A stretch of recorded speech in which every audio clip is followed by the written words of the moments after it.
It's close. It's a new microphone. Yeah. So I've had to. I thought it was a gift. No, it's not. It's very Christmas. Too early. Christmas colours, but so I had to push it forward a bit. I tested it out on Mel. I just thought it was a little bit too far back, so you put it right down your throat. Well, we're not doing it again, so it better work. I know. The TV is the fallback. Régis, can I ask you first? Dennis Sirkin, is he going to be available for the weekend? Right. And does that solve any problems for you in the sense that with Mepham missing, O'Nien slips into the middle? Yes, we have many options now. We spoke together that probably the back four is the big strength for us because we have many options, even with suspensions or injuries. So with Dennis, we know that he's a good player. He played very well so far. So if he's available, it's good for us. Yeah. With Chris Mepham, can I just sort of clear up? Presumably you didn't appeal the red card, and is one part of the thinking is that because this is the 19th game, the amnesty effectively for anyone on 4 yellow cards. So Mepham missing it effectively means he cannot pick up a suspension now for picking up a 5th yellow card when he returns. Yeah, that's fine. Yeah. So that actually works well for you, doesn't it? Yeah, absolutely. Yes, this is the rule, so we have to deal with the rule, and yeah, no problem. So fingers crossed, Rig and Joe come through the weekend without picking up their 5th. Yeah, they have to manage one more game. So obviously, when you are on the pitch, you have to make the right decisions, and sometimes a yellow card could be the right decision for the team, for the flow of the game, to avoid counter-attack, for example.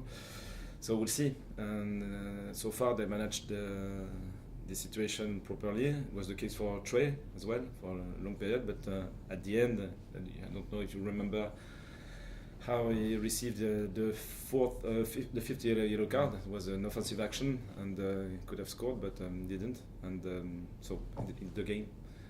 Do you speak to the players about it, or do you think you've got to trust them to manage their own games? Yes, on the day? Absolutely. I have to trust them. You spoke after Sheffield United about the concern in terms of offensively getting goals at the moment. It seems to have been sort of plateaued out. Do you think one player you're missing and will be missing for a little while yet still is Romain Mundle, because it seems he was offering that little spark, that little bit of magic, which maybe was a little bit unpredictable. And in terms of that, that's perhaps what you're trying to find now, something different.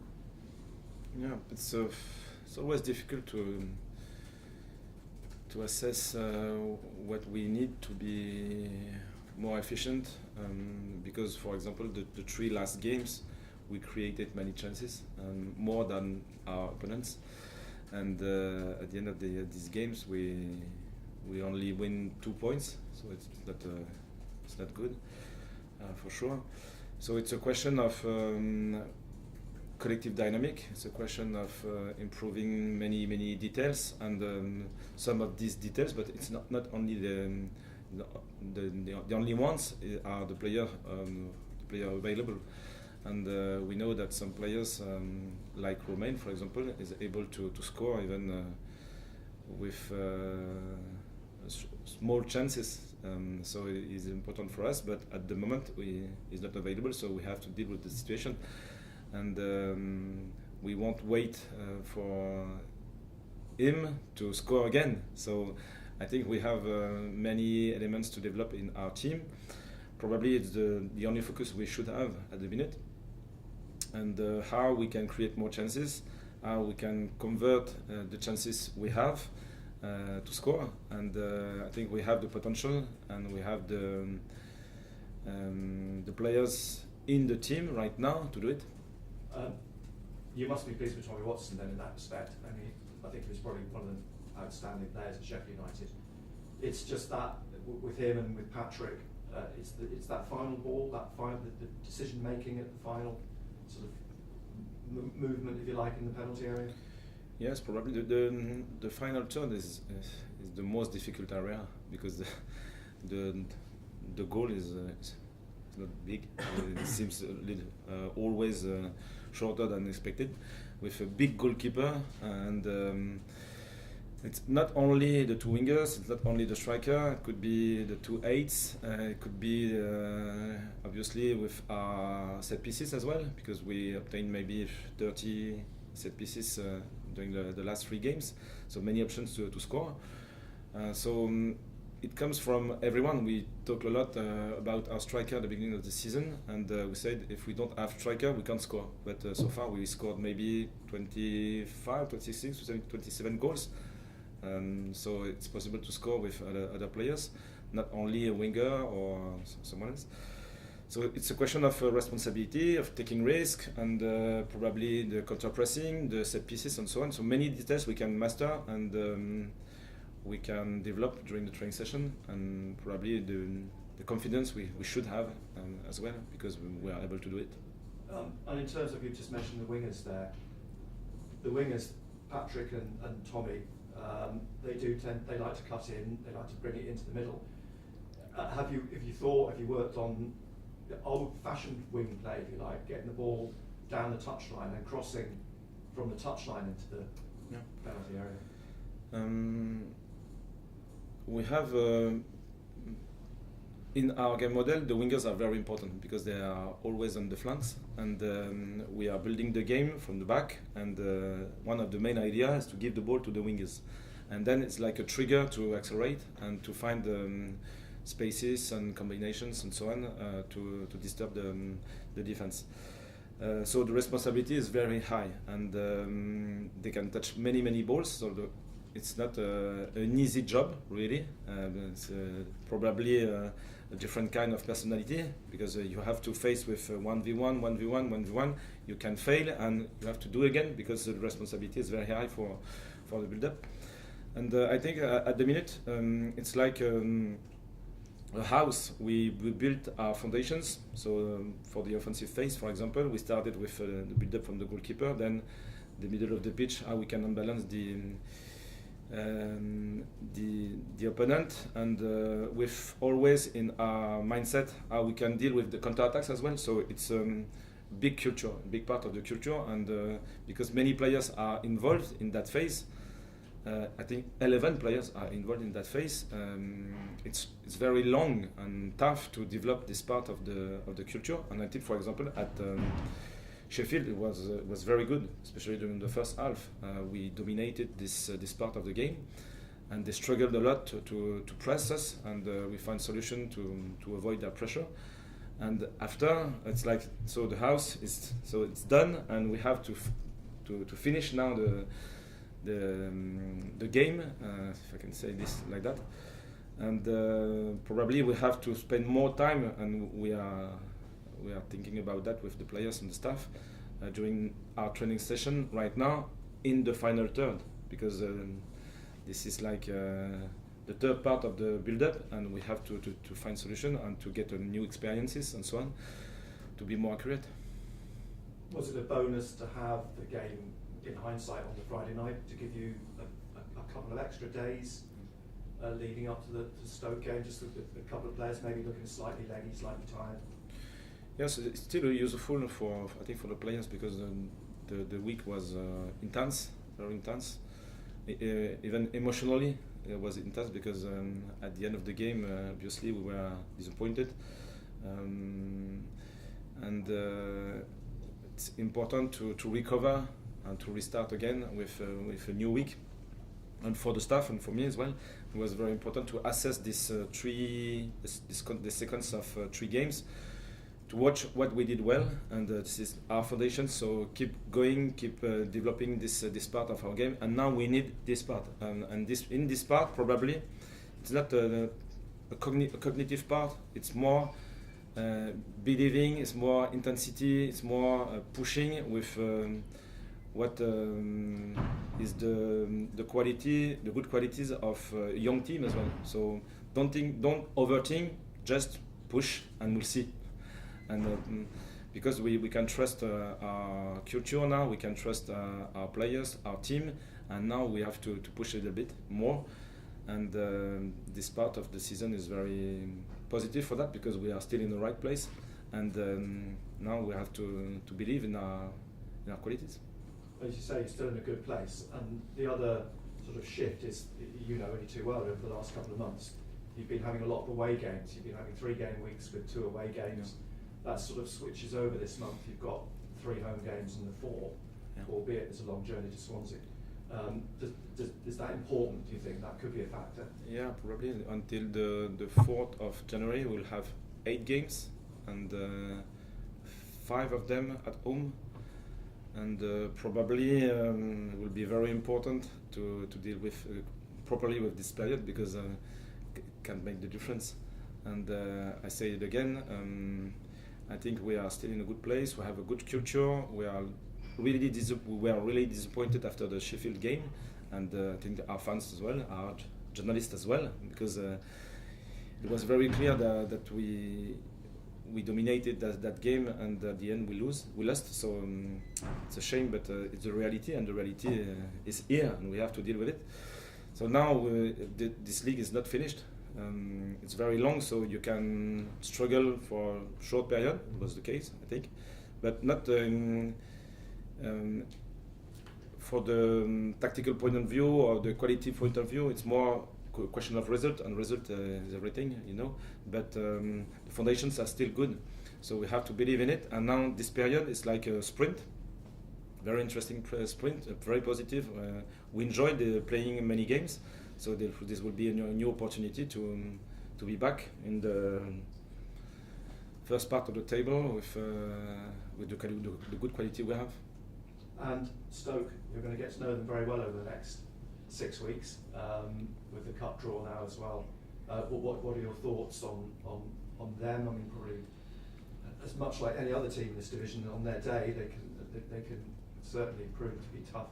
Yeah, absolutely. Every game is difficult, and it will be another one. So we'll face 3 times against them in 1 month. So at the end, we'll be best friends, I think. We'll see the results, but still a tough game. A good team with good players, able to balance every team. So like usual, I should say. Thank you. Yeah. We spoke earlier in the season about how important the crowd is at the Stadium of Light in helping the team. When the team's in a difficult moment like now, how important could the crowd be on Saturday? I think it's a good point.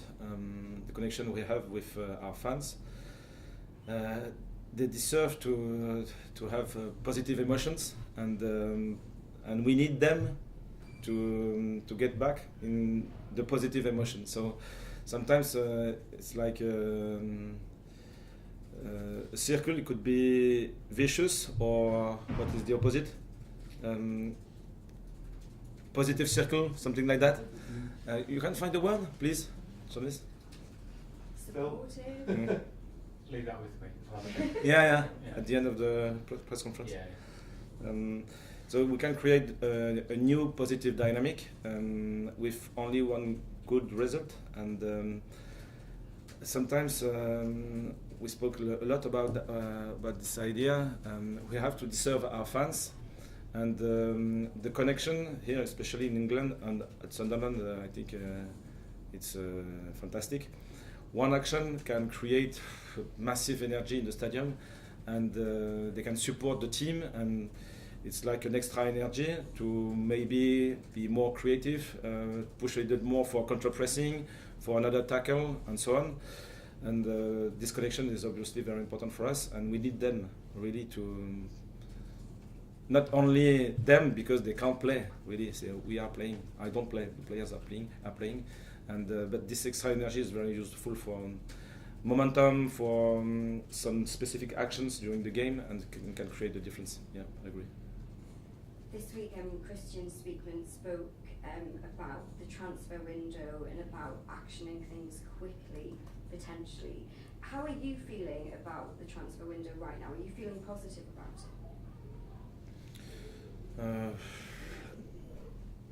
My main focus is still the team, so we can't expect really to change a whole dynamic just by one player or two players. I think it's not my way of thinking, really. We can use this transfer window to add maybe a specific position because of a weakness because of injuries, because of maybe the level of one or two players. But the solution is inside the team, is here. So probably we didn't expect at the beginning of the season to play like that, to have that level. So many players surprised us during the first part of the season, and I think it should be the case for the second part of the season.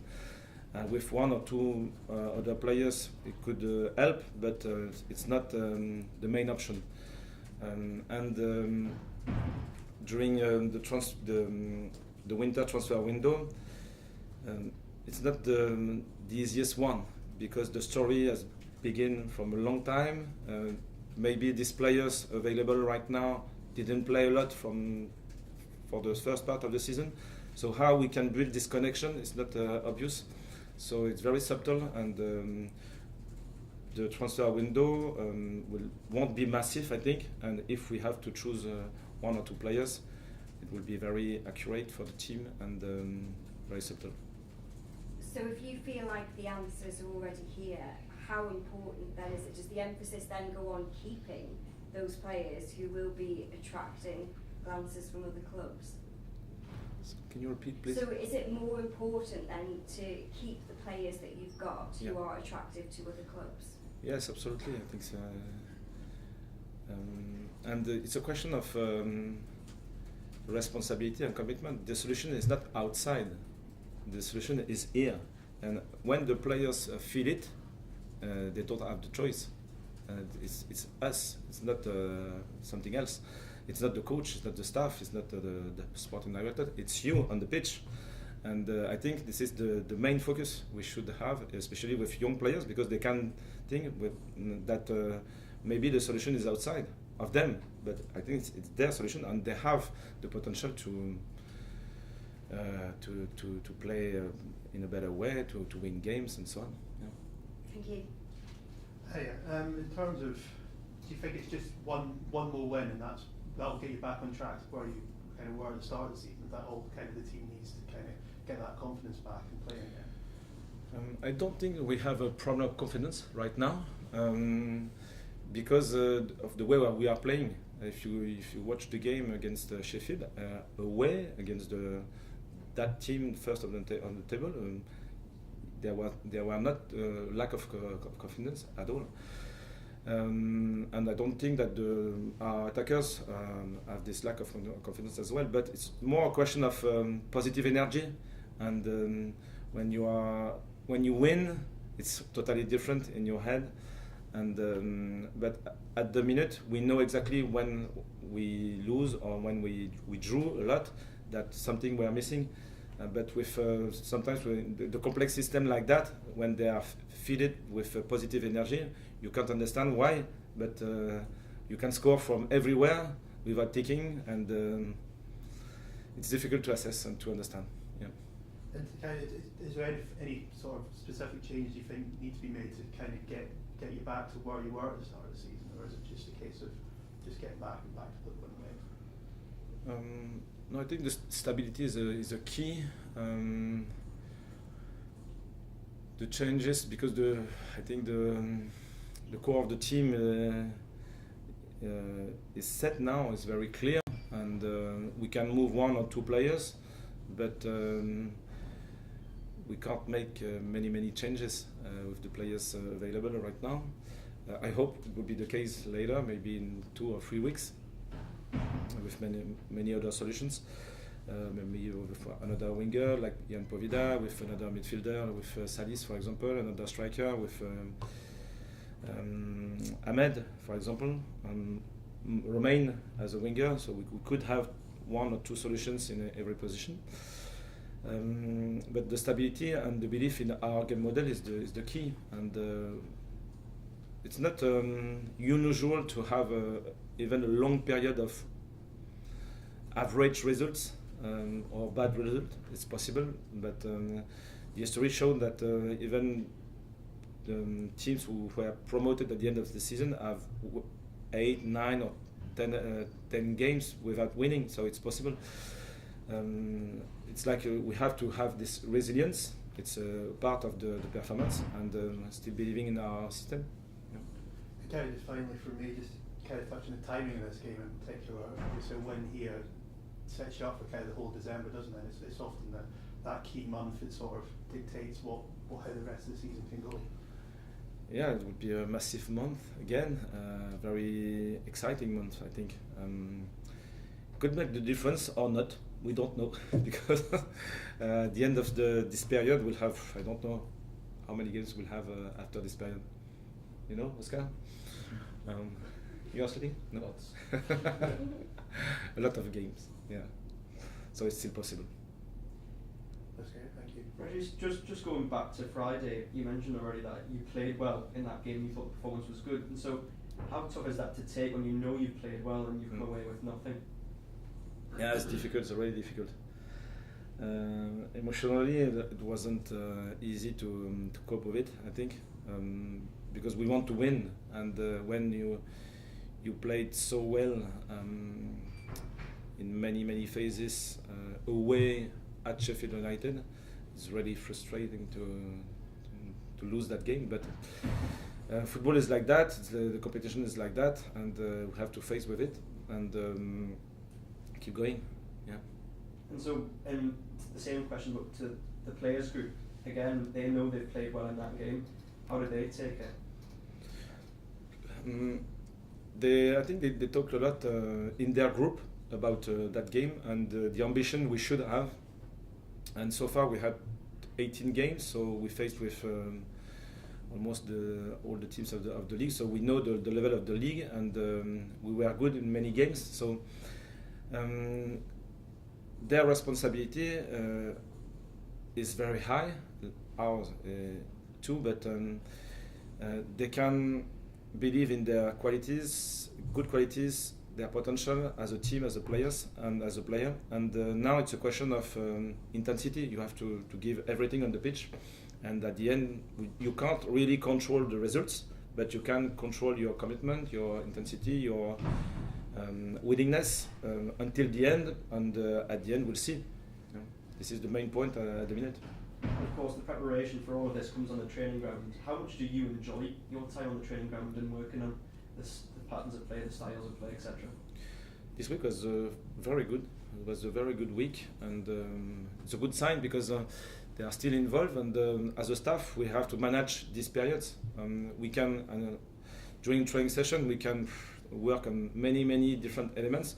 So the choices this week, I think, we are good about what we have to improve to get this new dynamic again, and the players were really involved. The session of this morning was really good. For example, we worked on this final third, and I don't know if it was enough, we'll see, but we are working on it. Yeah. Let's cameras off, please, guys. Phil?